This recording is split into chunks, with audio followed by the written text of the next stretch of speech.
என் நெஞ்சில் குடியிருக்கும்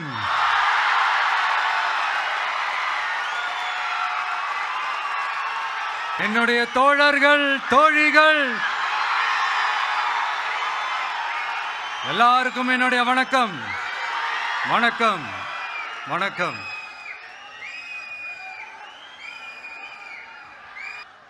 இந்த அரசியல்னாலே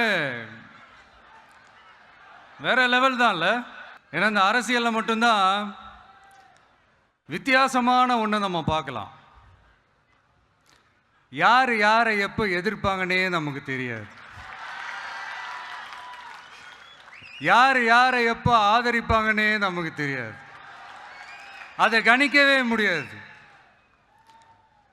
அதனால தான் இந்த அரசியலில் மட்டும் முன்னாடிலாம் சொல்லி நம்ம கேள்விப்பட்டிருப்போம், நிரந்தர நண்பனும் நிரந்தர எதிரியும் இல்லைன்னு சொல்லுவாங்க.